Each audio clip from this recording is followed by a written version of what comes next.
గడిపేసిన కాలాన్ని అడిగితే జ్ఞాపకాలను ఇస్తుంది. గడుస్తున్న కాలాన్ని అడిగితే ఆనందాన్ని ఇస్తుంది. గడవబోయే కాలాన్ని అడిగితే అవకాశం ఇస్తుంది నేస్తమా.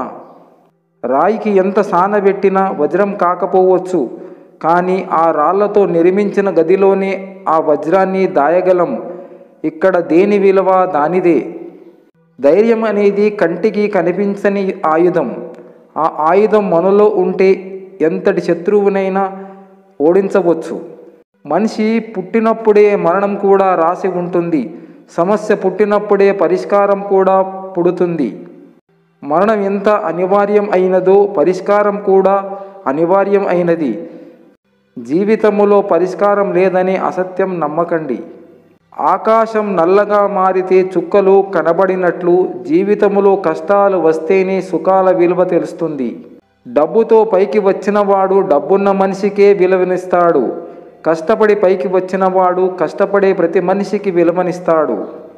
డబ్బున్నోడి బిడ్డ ఇలా అన్నాడు, మా నాన్న దగ్గర ఐఫోన్ ఉంది తెలుసా. మనసున్నోడి బిడ్డ ఇలా అన్నాడు, నా దగ్గర మా నాన్నే ఉన్నాడు తెలుసా. మధ్యతరగతి జీవితం అంటే కష్టంలో మన స్థాయిని, ఖర్చులో మన స్తోమతను చూపిస్తుంది. సిటీలో ఉన్నా అని మురిసిపోతున్నావు, అద్దాల మేడలు చూస్తున్నావు, పచ్చని అందాలతో నిండిన పల్లెకు దూరమవుతున్నావు. నీకు జీతం ఇచ్చిన వానికి మొక్కుతున్నావు, కానీ నీకు జీవితం ఇచ్చిన వారిని మర్చిపోతున్నావు.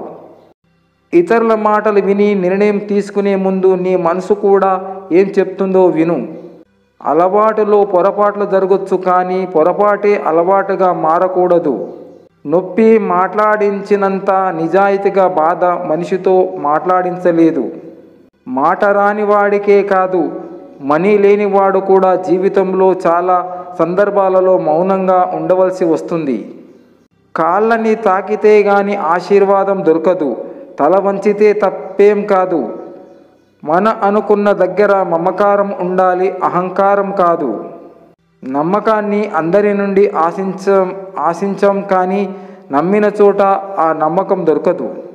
నేడు కష్టంగా ఉండొచ్చు, రేపు ఇంకా కష్టంగా ఉండవచ్చు, కానీ ఓపికతో భరిస్తే ఏదో ఒకరోజు ఖచ్చితంగా ఆనందంగా ఉండి తీరుతుంది. ఎందుకంటే ఓపిక నుంచే వచ్చే ప్రతిఫలం అద్భుతంగా ఉంటుంది.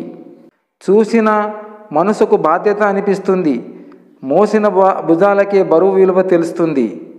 హద్దులకు మించిన ఆశలు ఉన్నట్లయితే శక్తికి మించిన కష్టాలు పడవలసి ఉంటుంది.